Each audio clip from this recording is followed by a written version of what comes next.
Just realized, Kevin, I didn't even introduce you. This is Kevin Jackson from Fly Fishing Costa Rica. He is the head guide, and I'm hoping, like many of you are, to learn more about your story tonight, Kevin. So, Absolutely, absolutely. And then just so you guys know, this the presentation is very video intensive, very visual intensive. So watch your volume because things might be going through a little bit left and right. So let me just get the presentation going up here.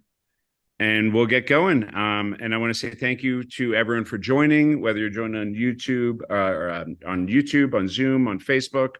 It's great to have you guys here, and hope that we can provide you a lot of info on Costa Rica and what we have to offer. So we should be good there. Everyone reading me well? April, you reading me well? I got you. I can hear you and see you well. Awesome, awesome. So here we go, and we are going to be exploring Costa Rica with a fly rod. And this is a visual journey across this diverse jungle destination. So, as said, we are Fly Fishing Costa Rica. It's comprised of two parts. Myself, Kevin Jackson. I'm a fisheries biologist turned fly fishing guide. I've been living in Costa Rica for 6 years, but I have about 8 years of experience here. And my favorite fishery here happens to be the trout fishing. Just Pennsylvania guy. I mean, I just have my roots in trout.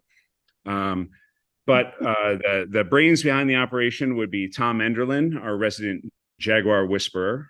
He's got 15 years of experience throughout Central America, and his favorite fishery is the Machaca. If you don't know what a Machaca is, stay tuned because they're pretty cool. So, why should you visit Costa Rica? This is the big question here. The main reason why people come to visit here is wildlife. 5% of the world's biodiversity is in Costa Rica, even though it's only a percentage of the world's landmass. Very, very small country, but a huge amount of life there. Got incredible bird watching here. You have the opportunity to see some amazing reptiles and amphibians, as well as large mammals such as the jaguar and tapir. It's a very, very family-friendly country, and I'll be repeating this catchphrase over the course of the presentation because it's very true. It's safe. There's plenty of activities for all ages and experience levels. You've got amazing food here. This is well, Costa Rica famous, but chifrijo, like the best bar food you can ever possibly have. And you've got awesome locals known as the ticos, just such an incredibly friendly people, always with a smile on their face. And as an added benefit to the traveling angler, English is widely spoken throughout the country, so it's very easy to communicate. But we're here talking about fishing, right? So we've got excellent fishing opportunities in Costa Rica. We've got your familiar ones, like your rainbow trout, going on to the exotics, roosterfish, machaca, and many, many more. So it's fantastic for all skill levels, whether you're a 3 and a 5-year-old here catching rainbow trout in the cloud forest, or I believe George was 85 when we took this photo. You can see chupetas hanging onto him there as he's bringing in a tarpon in the Jungle Tarpon Reserve.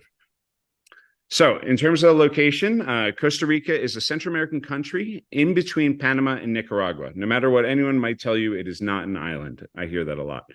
It's just smaller than West Virginia at around 51,000 square kilometers, and it's easy to access. We've got direct flights from many major cities in the United States as well as Europe.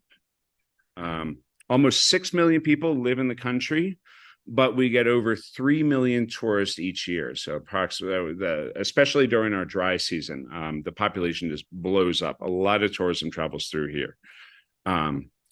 Moving into that, we have 2 main seasons in Costa Rica. Our green season, which is May to November, which we have a lot more rain in the country, and our dry season from December to April. So right now we're in that transition period where there's still some rain in the afternoon, but it's, pretty warm and sunny throughout the day. So here we have an incredibly diverse range of fishing opportunities. It's a country of microclimates, so you can be starting off your day fishing trout in the cloud forest, needing a puffy coat and long pants and kind of shivering a bit. And in 3.5 hours, you can be all the way down on the coast and needing to wear shorts and a tank top to stay cool.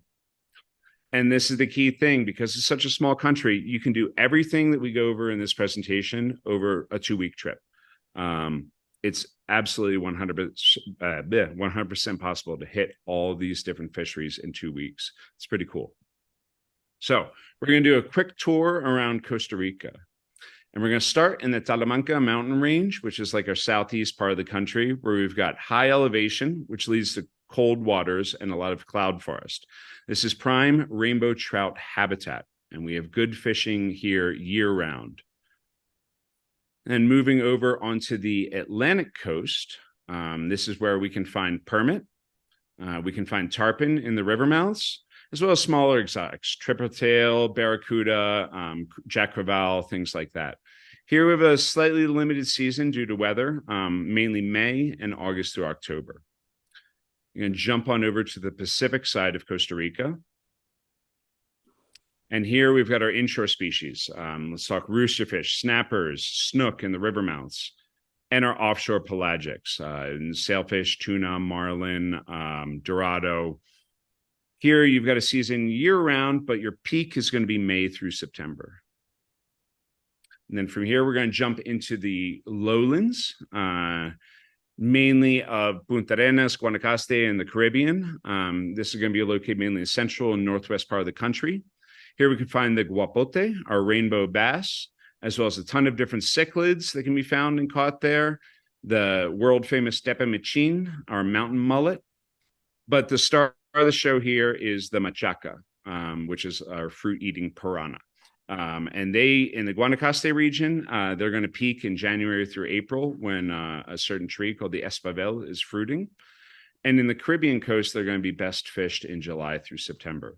So as you can see, we have pretty good fishing for a lot of diverse range of species year round. But one of the big ones is up in the Zona Norte, the north and northeast part of the country, which is where we have tarpon. We're just finishing up our tarpon season now. I think we have 3 more weeks left.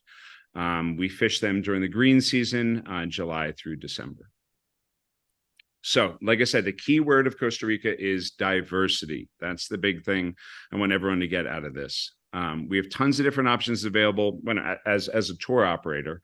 From day trips, many people come to Costa Rica and they're with their family for a week, but maybe they want to get away for a day of fishing. Not everyone wants to do a week-long pure fishing trip. So they might go out with us for a day offshore or a day walking for trout in the cloud forest or whitewater rafting for Machaca. But we also do plenty of multi-day trips. Some people will go for really rustic, even almost camping style fishing, up to, staying in high-end resorts and lodges overnight and then just fishing during the day. Fishing is obviously what we focus on, but we also get a lot of people who have interest in eco adventures, having an idea to see or being able to see some more of what wildlife and other things that Costa Rica has to offer outside of fishing. And I'm plugging this thing again, very, very family friendly area, especially when it comes to the Machaca and trout fisheries. So we're going to start with our little tour, and we're going to start off in the capital of Costa Rica, right in the Central Valley of San Jose. And we're going to end up in the Talamanca mountain range, which is where we can find our trout in the cloud forest. Wild rainbow trout are found in Costa Rica, which not many people know and would think of it as an area for rainbow trout.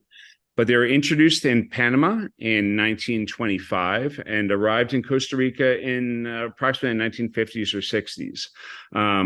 They've really taken off here and throughout Central America because it's an excellent source of food. Normally, the people that lived in these high altitude communities didn't have a great source of protein. They had to hunt for their protein. So when all of a sudden this fish is available that really thrives in these cold, clear rivers, they just spread them everywhere. And now most restaurants up in these areas will at least have a little trout pond behind it so they can have fresh trout on order. So we have 3 main strains of rainbow trout in Costa Rica. We got ones from the McCloud River, as well as the Kamloops and the Mount Shasta. Our fishery here is like your classic pocket water with some deep pools are there. If you've ever fished, let's say brook trout in the Northeast United States, you'd be right at home here. We have a really good hopper dropper fishing, tightline nymph fishing, and run some indicators through the pools. Dry fly fishing, we can definitely have, but because our water temperature doesn't change very much over the course of the year, we don't have like very segregated hatches. So it's not like the trout key in on a certain bug at a certain time of year, but you can normally catch them on small like CDC midges or terrestrial patterns. So for gear and equipment, we're running our standard trout stuff, 3 to 5 weight fly rods, and also tenkara rods are really, really useful here, especially as a teaching tool with some of the younger clients that we have. Favorite flies, honestly, anything that catches fish will work here, but we're normally running foam hoppers and tungsten attractor patterns. So here we go. Double! Lots of small fish that are plentiful. Big trout derby strikes again. So that makes this area fantastic for beginners and children. Right here, we've got Tom's 2 boys team working on a wild Costa Rican trout.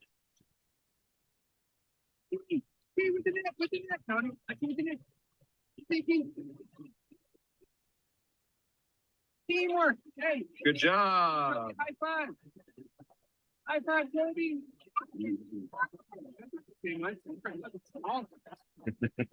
Slightly smaller. So, and our record for catching trout when we actually sat down to count them, because normally we don't count, this was between Tom and I, we got 163 trout in 4 hours. We're not talking massive trout there. We're talking, 6-inch fish, 8-inch fish, but still, that's a lot of trout. However, larger fish can be found if you know where to look. Here's Tom with a very healthy 18-inch fish as measured on the Broden net. Beautiful fish, which then, of course, I promptly followed up with. Good mark. 20. A 20-inch fish. So while that's the exception rather than the norm, it's pretty incredible to think that a 20-inch rainbow trout can come out of a river in Costa Rica. So moving from the Trout River, we're going to drive southwest, then south. We're going to make our way to the Costanera Sur, which is the main highway that runs along the Pacific coast of Costa Rica.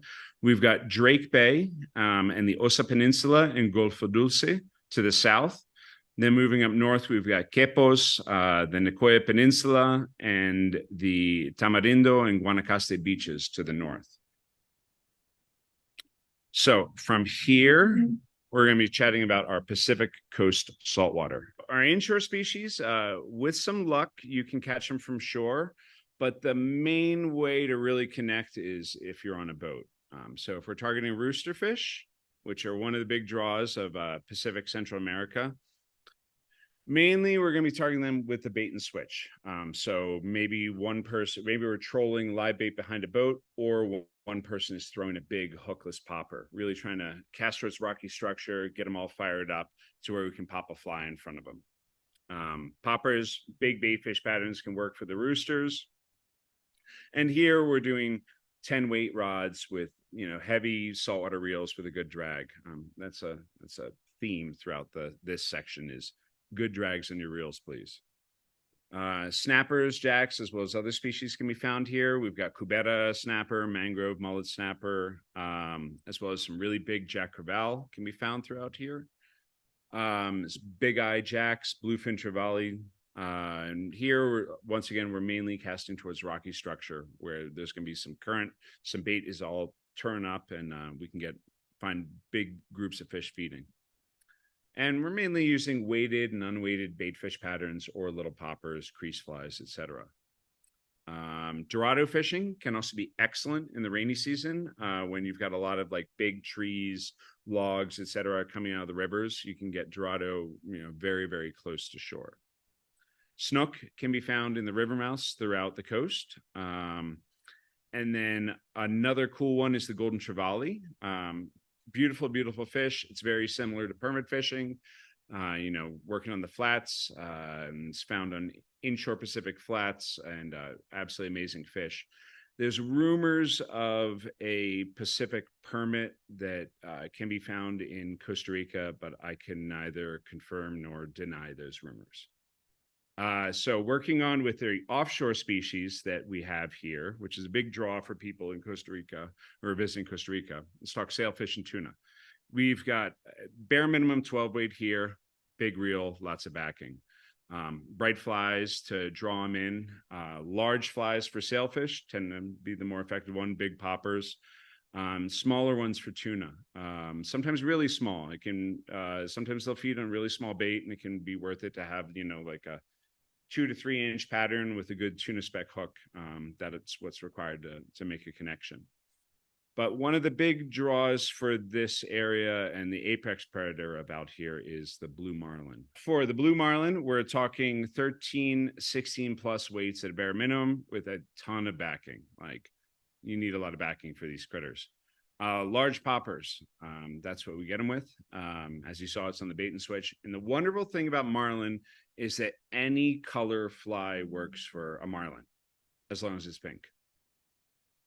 So, like I said, we're doing it with the trolling and the bait and switch there, and it is the most aggressive topwater eat in all of fly fishing, as far as we're concerned. That's the marlin I wanted. That's a landable marlin. Oh, here he is again. Here he is again.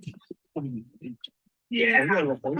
Missed it, but big eat. So, we're going to head away from the Pacific coast here, and we're going to head inlands towards the flatlands, the lowlands of Guanacaste, which is where we can find our lowland exotics. First one we're going to be talking about is the guapote, also known as the rainbow bass. Absolutely beautiful, beautiful type of cichlid. We can normally catch them with little streamers, poppers, sliders, etc. As well as we have a ton of different cichlids and exotic, widely different species that we found in little tiny creeks and big rivers throughout the country. Here we're mainly going to be using small nymphs, poppers, streamers. We're experimenting with some new little dry flies that actually replicate the stamen of certain flowers that fall in the river, and the fish seem to be keying in on it pretty well. And it's important, always keep a rod in the truck, because you never know when you're going to be stuck in a 3-hour traffic jam and there's a beautiful river sitting near you, and you're not going to move for 3 hours, so you might as well take a couple casts. We also have our tepemichin, which is our highly addictive freshwater mullet. They are only found in the fastest part of these mountain rivers, rapids, pocket water, high-speed currents. They don't get very big, but a 30-centimeter tepemichin will fight harder than a 50-centimeter trout. So, that's a 20-inch trout. They fight really, really hard. And they have amazing topwater eats. They're like little tuna just diving on the fly, and they'll also take streamers. But the star of the show in this area is the Machaca. That is the big reason why people come to fish this area. These are our fruit-eating relatives of the piranha. And as you can see by his teeth, they're well-adjusted to eat fruits, seeds, nuts, whatever falls in the river. With Machaca, we're mainly running a 6 or an 8 weight with a shock leader of like 30, 40-pound fluorocarbon to prevent bite-offs. You saw the teeth. And what do you do with a fish that only eats fruit? Well, you got to tie fruit flies, obviously. So save your wine corks. They come in very handy if you're coming to Costa Rica and you want to fish Machaca. They'll also take poppers, hoppers. In some rivers, they'll also take streamers, but the best way to catch them is when they're on the fruit. The wonderful thing about Machaca is you have to perfect the splash cast. You're imitating a fruit that's falling sometimes 30 feet out of a tree. So presentation is as hard as you can hit the water. There's no delicate dry fly fishing here. It is smack it and make a loud noise. They're great fighters. They bulldog like a redfish, but they'll jump like a tarpon. And then, like I said, because of that presentation, they're very beginner friendly. All you really need to be able to do is pick up a fly rod and smack a fly into the water, and the Machaca will come up for it. Look at that face. You can tell a fun day of fishing was had. And also world record. So, pardon me, Tom, I think you're on here, but I'm not sure how many records Toby has now, but he's got a couple. But this was 2 pounds, 6 ounces for the junior angler on the Machaca. So, like I said, explosive eats on topwater are really, really fun fish. And what makes it another bit of adrenaline type of fishing is we fish them off a raft. So you've got that mix. A lot of people come to Costa Rica and they want to do whitewater rafting. Well, why not do whitewater rafting and fish at the same time? Seems like a good option. That is the Machaca. And also I want to note that a bunch of the clips out of this section of the presentation came from a film that was in the F3T called Machaca, A Botanical Tale, done by Tropical Fly Collective.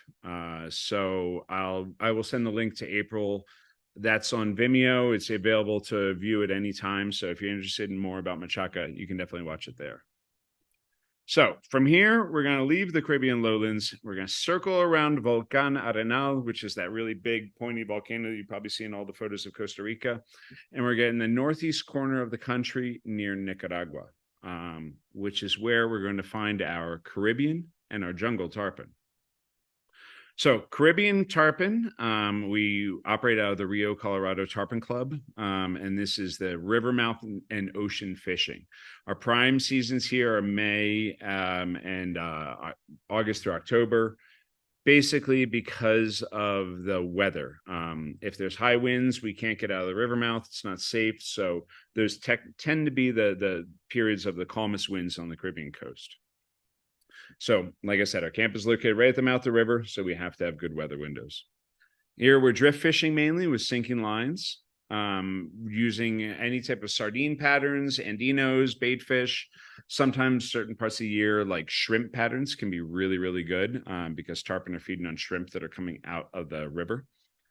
And the fishing here can be absolutely wild. Like with no joke, like 25 plus jumped fish days are not unheard of.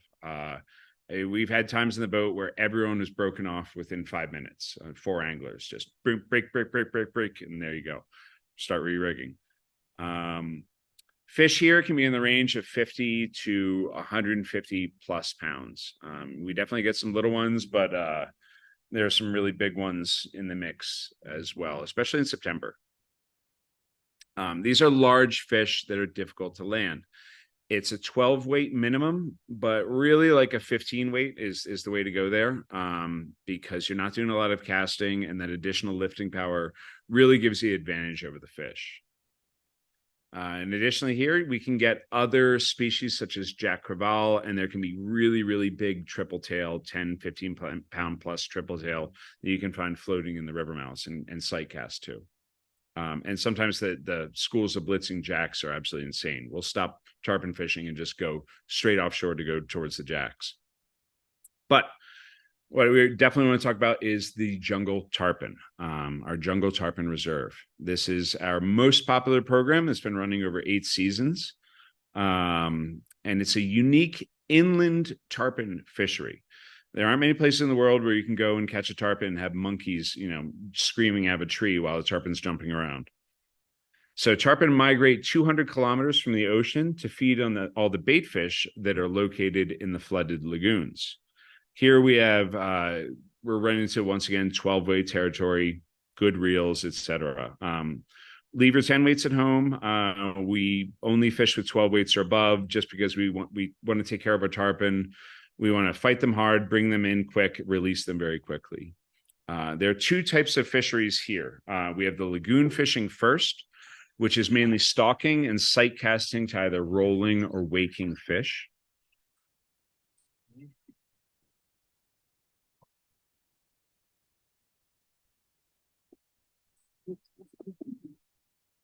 You ready to bow? You ready to bow? No. You ready to bow?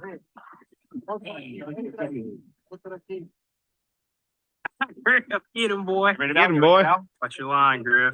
So here we're running floating lines only in these somewhat shallow lagoons. And we're throwing like chartreuse toads and red, yellow, black, purple streamers, just something that catches their attention. We're doing a lot of fishing in the rivers as well, where we're mainly going to be using intermediate lines, a full intermediate. That's 90% of our fishing in the river. Sometimes a sink tip will come in handy as well. For flies here, we're going to be running small bait fish if the tarpon are really keyed in on a natural, or an attractor pattern, Andino's deceivers and red, yellow, chartreuse, etc. Something that pushes water with a lot of flash that actually draws the tarpon's attention. I have tarpon anglers from Florida come here and they look at our tarpon patterns and they cringe. They're like, really? You're throwing a small mouse at a tarpon? They're expecting something this big with no flash. We're the complete opposite here. So here we're often, ideally we find a fish that's feeding and we're casting to it on the bank, presenting the fly right in front of it. Or maybe we're swinging a fly through a current, like a corner pool or a run where we see them oxygenating pretty heavily. So here you can see presenting a fly right on that bank there, getting fish just launching out of the air. This day we had quite a few little ones around. And this highly technical fishery here. In this case, we had a fish feeding underneath that tree, and we had to pass the fly underneath without getting snagged. So actually, trout anglers do really well here as long as they remember not to trout set, because there's a lot of reach casts, there's a lot of mending, there's accurate presentations are required. So, if you can put the fly within a big fly in a, meter square hole and have it hit along the riverbank where a fish is feeding, you're going to catch. Fish here can range from 20 pounds to 200 plus. We've seen some really, really big tarpon here. Under the boat. Pardon for that language. This was a really, really big one we got last season. You can see, look at the size of it when it hits that bank. It's back out into the center. Go left, go left, go right, go right, go right, go right. And then In there long. had it landed, didn't grab it because at the very end it straightened out the hook. But very, very, very big fish. Caught in the middle of the night. Well, not middle of the night, around 6 o'clock, 6:15 or so. But pretty cool fish you can find there. Like I said, there's some absolute behemoths in this river in water that you wouldn't expect. You're casting in water it's probably smaller than a lot of trout streams that people fish, or definitely salmon steelhead rivers. And there are some really, really, really big tarpon.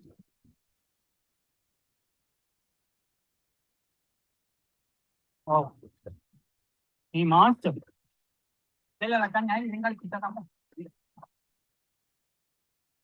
Nice little shot there. And also never forget, please, bow to the king. That's the world's worst bow that we've ever seen. Mickey nearly fell off the boat. We love him dearly, but never forget, bow to the king. And we're probably going to lose audio in this one, but oh well. Oh, sorry, it doesn't go to this one. Next one. So here as well, we have incredible wildlife watching. It is truly a nature lover's paradise here. We've got monkeys, we've got sloths, as well as immense amounts of birds that you can find throughout the area. And one of the really cool things that's located here is the jaguar. We have actually had 4 of our groups this season, 4 anglers per group. 4 weeks, every angler saw a jaguar. And then 2 other weeks, half the group saw a jaguar. So there's a lot in the area. And it gives you a chance and opportunity, if you're very lucky, to cross paths with one of these. So one of the world's most unique tarpon. So talking about conservation that we have and really hoping to protect our fisheries for the future. We run numerous youth environmental workshops, including annual summer camps for kids living in and around the Jungle Tarpon Reserve. We're focused on environmental care and taking care of the region. We do this in partnership with the Yellow Dog Community and Conservation Foundation. We're also doing fish studies, working with organizations like the BTT and UMass Amherst to get a better understanding of our fish population and what's located there. And we always work with local captains, guides, and angling groups such as the Costa Rican Association of Fly Fishermen to promote best handling practices. Our camera trap project is very, very popular, and we've been working on it for quite a while. This is examining the biological diversity in the Jungle Tarpon Reserve. It has a heavy focus on jaguars, obviously, because they're awesome, awesome animals. But the end goal of this is to get enough information to draw enough attention to the region to protect this really important biological corridor. I'm going to just go over a couple of the best stubs that we pulled off of some of the camera traps. This would be a Baird's tapir, white-faced capuchins, which tend to be an absolute menace because they like to mess with our camera traps.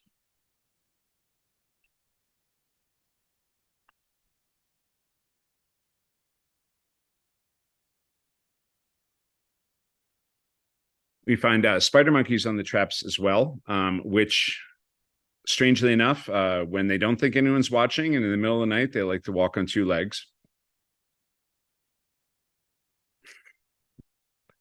This is a tamandua, a type of anteater.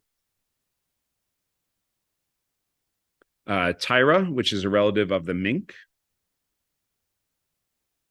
We have deer, which sometimes are fed upon by some of the larger animals, some of the larger keystone predators. Opossums, plenty of those end up showing up in the camera traps. It's a tepasquintly, a relative of capybara, as well as a quadamundi. Skunks, find them around. Even sloths sometimes decide to make an appearance in the camera trap. Not common, but it does happen. That's a turtle that didn't get the memo he's supposed to be slow, as well as a caiman, which decided to go from lagoon to lagoon. Some of the larger birds show up, like this great curassow, and make way for ducklings, obviously. Then we get into the big cats. We have puma here in the JTR,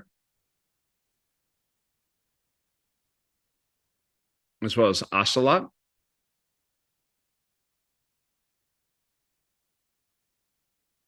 This next one I had to include because it was so awesome that we captured her bringing her meal home for dinner. She caught a possum. But obviously the star of the show is the jaguar, and we've caught some absolutely intense footage of jaguars on our camera traps.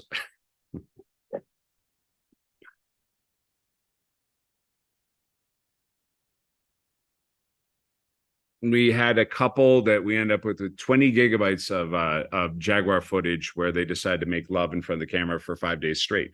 So we have had some really, really cool things come out of this camera trap study.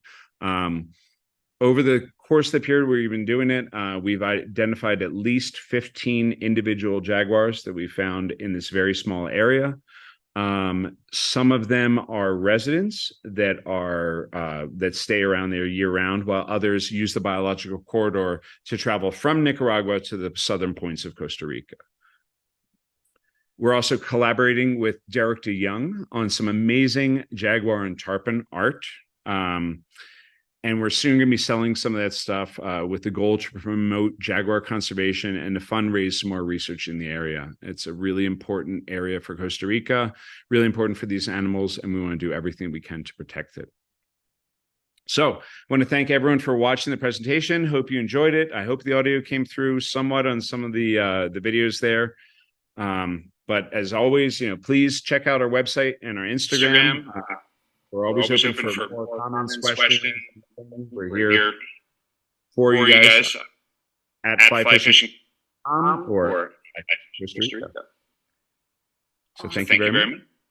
Thank you very much. That was a fantastic presentation for starters. And secondly, I had no idea that you guys had so many species of fish there, including we're lucky. Your sneaky permit. Let me stop. Let's open this up for questions in the chat. Okay, that sneaky permit that you threw in there looked very different. What kind of permit was that? It's a black. I'm sorry, which? Black blotch. Okay, got it. And can you target them, or are there enough numbers to target? Not really. It's we're Tom and I have some ideas in the pipeline for maybe in the future, but it's where they're located. There's really no way to fish for them without like a mothership and like a skiff and things like that. So, but we might buy a skiff. Who knows? But it's something that we're thinking about in the future. If it happens, we'll let people know, because another species of permit is always a pretty cool thing to have around. It is. And then the tarpon, are they primarily resident or migratory? I didn't know you guys had a full-size tarpon there. I thought they were all babies. No, mostly migratory. The big females, the really, really big females, will stay there year round. Some of them. So we don't fish during our summertime for tarpon. The water's too warm, it's too low, it's damaging for the fish. We will not target them. But you see them, and you'll see them eating, you'll see them rolling, and they're really, really, really big in the summer. But as the waters come in, starting in July, and it starts to flood, fish push from that Caribbean river mouth, the Rio Colorado and other areas throughout the Caribbean, and the tarpon work all their way there.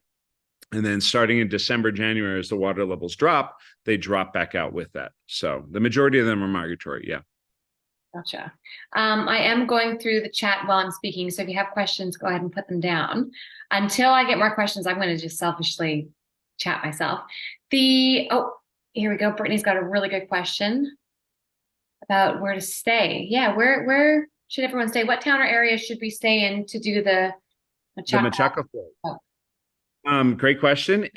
Honestly, and that's the beautiful thing about Machaca, is, let's say, it depends on where you want to go in Costa Rica. So let's say that you want to fish out of that you're going to Guanacaste in February. A lot of people go to like Tamarindo, like up there, very popular area, the Guanacaste beaches. Or you're going to La Fortuna to see the Arenal volcano.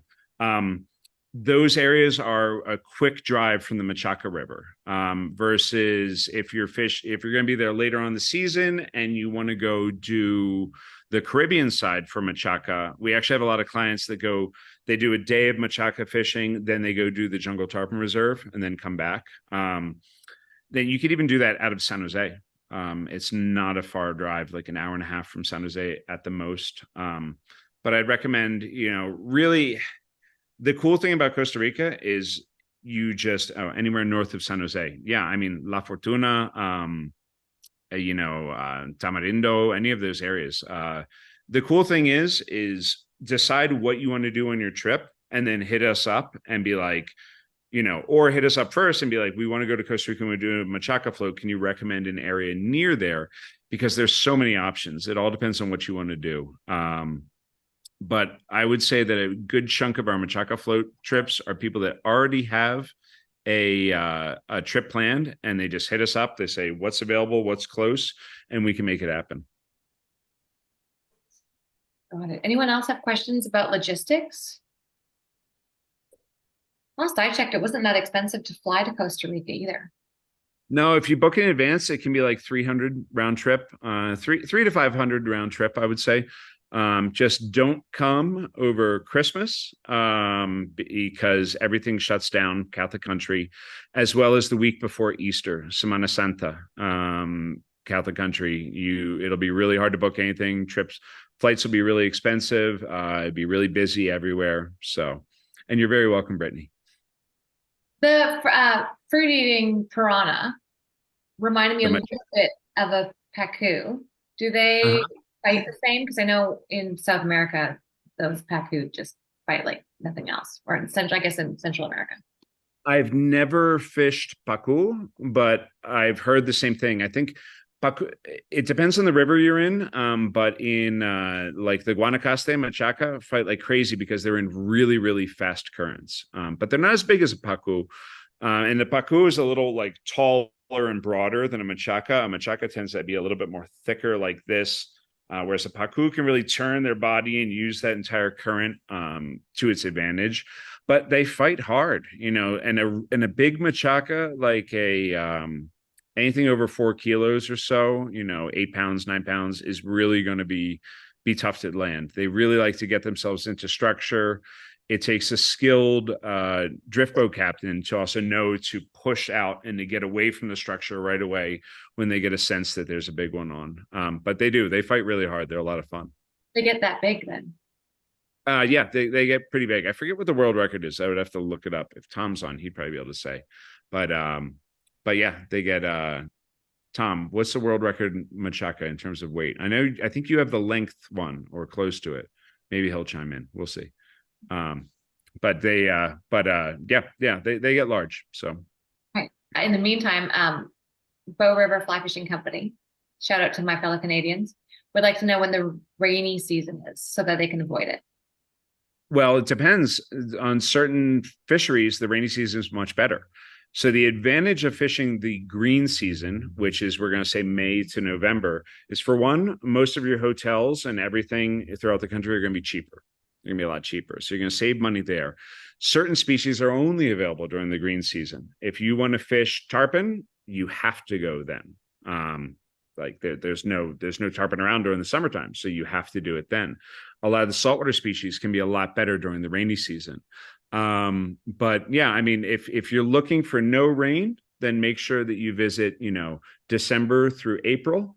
But if you don't mind a little bit of rain, then come during the green season because and really when we say like rain, like it's going to be like maybe you wake up in the morning, you do everything and it's beautiful sun and warm all morning, and then at 1 o'clock it starts to rain.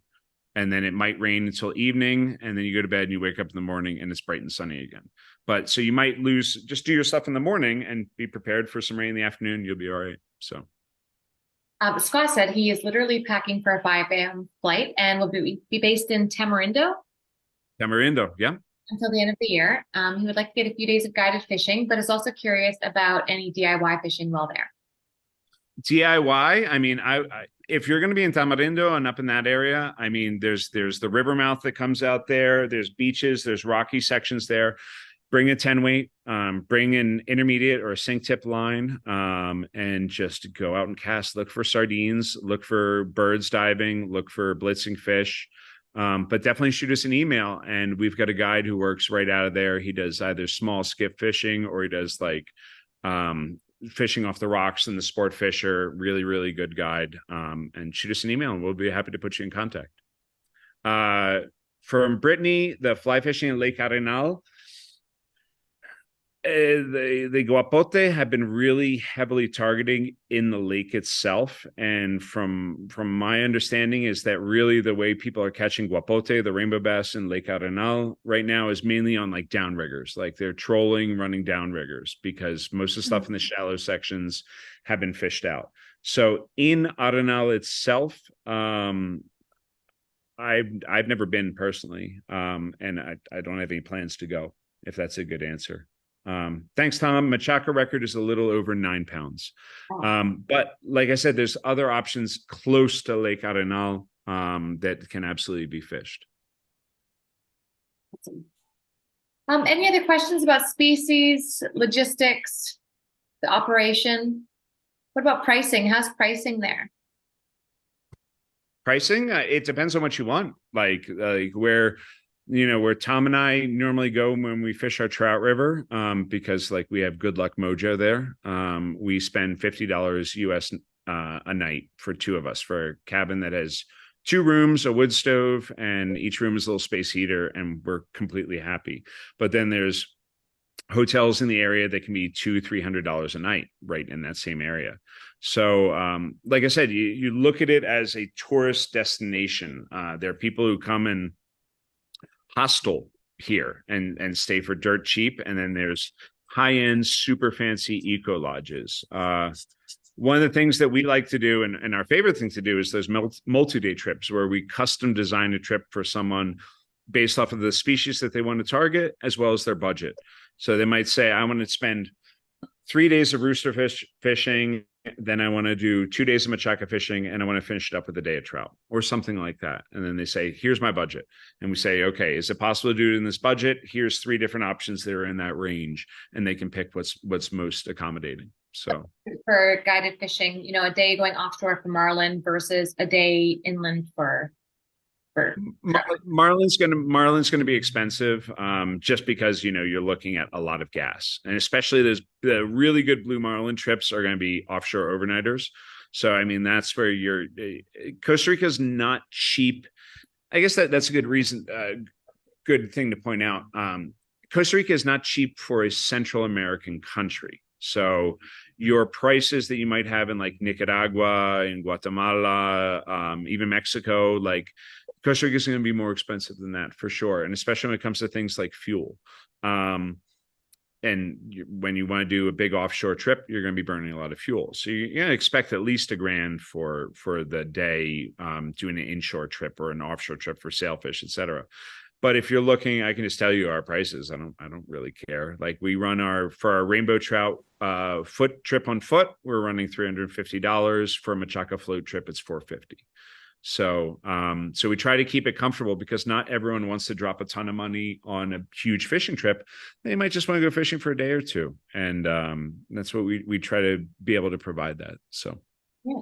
When you do your offshore stuff for the big game fish, do you have obviously a Captain Annis, like a deckhand or somebody who can help you bait and switch?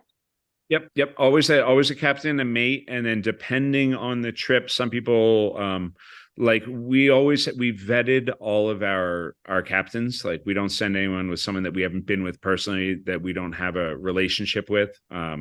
We try to send people with the best of the best that's available in the country, people who know fly fishing. You can obviously always find someone that will take you fishing, but they might not have any idea how to set up a spread for a fly fisherman. You might go to cast and realize that there's an outrigger right in your back cast. And it's like, what's going on here? And sometimes we have people that, and we like to have captains that speak English or, that can communicate and explain things to their clients. But sometimes people want us to go with them. So we'll be on board as well to translate. Both Tom and I speak fluent Spanish, and we can translate everything and have that there. And additionally, just to have, take photos and to help share the experience. What about running down roosters? Is that an option there? Not really. There's one beach I can think of, in the southern part of the country where you might be able to find them, but it's not really it's not like Baja. It's not like Baja. Actually, Tom just got back from Baja recently, and it's a very, very different fishery. For us, if you're going to catch roosters from the shore, it's very much like a luck thing. Like you happen to go in, there's a big sardina blitz, there's birds going everywhere, and the roosters are there, or you're blind casting off the rocks. And you can definitely fish areas where there are roosters. But you're dealing with big surf, you're casting in there, and if one happens to see the fly, you can get them. But it's definitely more of like when people approach us and they say, I want to go catch a roosterfish from the beach in Costa Rica, how can I do it? We tend to say good luck, just being honest. Like there's it's really what you need luck.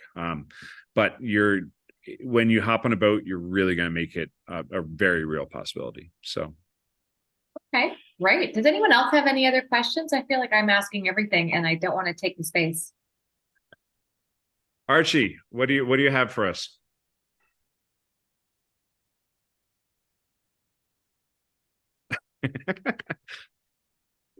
How do I take this thing off mute?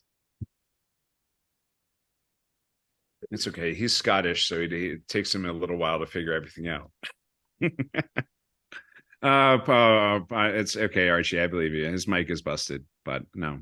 Oh, it really is because he's off mute and we can't hear anything. Yeah. No, I'm sorry, Archie. I'm sorry for putting you on the spot. Archie's one of our good buddies. We work with Fish for Change, which is a half and half fly fishing and community service program. They do a lot of stuff with Fly Fish Guanaja. They do stuff in Colorado. They did X-Flats this past year. And Archie's been one of our senior students who we're always happy to have here. So I saw a tag in that Marlin. Are you guys doing a tagging program there? No, we haven't. At least I personally haven't done any tagging programs with Marlin. There might be some other captains doing it, but I haven't personally done it. That one was already tagged. So we did try to do some tagging stuff with BTT. Tried to do some acoustic tagging work, but it was too intensive on the fish, too damaging to the fish, and as well, especially with acoustic work, like you need to have receivers for the acoustics to work. And because of the water that flows through there and all the debris and the raising and lowering of the water levels, just setting up the receivers wouldn't work well. So, but we're doing their genetic study as well as their stable isotope study. So we try to get them as many samples as possible. My last question personally is, are there saltwater crocs there? Saltwater crocs? Yes. Oh yeah. Oh yeah. Yeah. Oh yeah. Some big ones. Some really big ones. I had last week, or no, what was that? That was a month. Yeah, 5 weeks ago, approximately. I had a group of guys, and we were fishing for tarpon. And there's saltwater crocs in that section of the JTR. And we were landing a tarpon on the beach, and I had my eyes on the croc who's on the other side of the river, just cruising up the riverbank, swimming. And I was watching him because if he turned towards us, I was going to be like, all right, let's cut the line, get back in the boat. But he didn't. He kept going. He went up the other section of the river. But yeah, there are saltwater crocs in Costa Rica. Just as anything, safety first. Don't go in the water at night. Don't go in the water in areas where there are crocs, and you'll be fine. Like really, we see them all the time. Like the other day, I cast a popper at one just to see what would happen. He didn't eat it; he completely ignored it. But they're around, but they're just really cool to see. But you got to give them a healthy bit of respect. So. Okay, that's good to know. Brittany's got a great question. How hard is it to find fly shops in Costa Rica? Should we plan to stock up in San Jose? Any shops you would recommend on the way from San Jose to, I can't say it, but Bajos del Toro? Or Toro. La Fortuna Cañas. Next to impossible to find fly shops, I would say. There's one I can definitely recommend. There's one in Santa Ana on the western side of San Jose. That's pretty much the only fly shop in the country. So in terms of we normally recommend most people bring what they need. That shop, they'll sell some leader, they sell some fly rods, some fly lines, some flies, fly tying materials, but it's nothing like a fly shop you'd find in the States. Fly fishing as a whole is in its infancy in this country. And then when you explain pesca con mosca to many Costa Ricans, they literally think that you're fishing with a fly, and they're like, how do you get the hook in that little tiny fly? Like, how is that working there? So the idea of fly fishing is in its infancy here. But like I said, we're part of the Costa Rican Association of Fly Fishers, which is now nearing 100 members, the majority of which are Costa Rican. You can follow them, and they have an Instagram page at CRAFF_ACPM. And we're doing casting schools, casting clinics throughout the country, really trying to increase the awareness of the sport, the hobby, the passion, whatever you want to call it, throughout the country, especially with the younger generation. Brittany says they're being guided by you in January and February, so you'll have to keep it posted. Woo. Absolutely. We'll keep you covered. If you're doing Machaca, it's going to be 40-pound fluoro and make some fruit flies, or let the guide give you fruit flies. He'll have it there. But yeah, and then we have gear. We've working on our Orvis endorsement. So we have Orvis gear available in some of our rivers, Jungle Tarpon Reserve, some of the Machaca fisheries, trout fisheries. So we can always provide gear for each of the fisheries, but the basic stuff, trout leaders, if you want to bring that along, it's great. But if not, we generally have everything that you need. And Archie, let's go to Archie just real quick. Scott has said, do you sell flies as well, or do you provide them on guided trips? We provide them on guided trips. So yeah. It's like obviously I could sell you flies, but I'd rather just give them to you. It's when we're trout fishing, I'm constantly muling so many fly tying supplies from the States whenever I go back. So it's we tie all of our own flies, we make it happen. But yeah, we provide flies on our trips. And when it comes to things like the Jungle Tarpon Reserve, we always have a ton of flies on hand. Tom just put an order in with me to make some of the new hot patterns. And, we sell fly assortments that come in a Cliff box, and we just pick out what's been working really well, fill it with flies, and then sell it to the clients. We have those on offer. And then Archie, I don't know how the national team is coming along, but I know there's a new coach.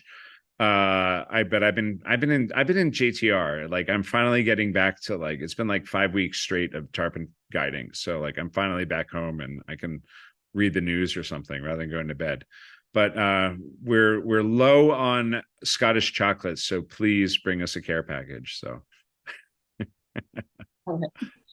I have one last question, Kevin.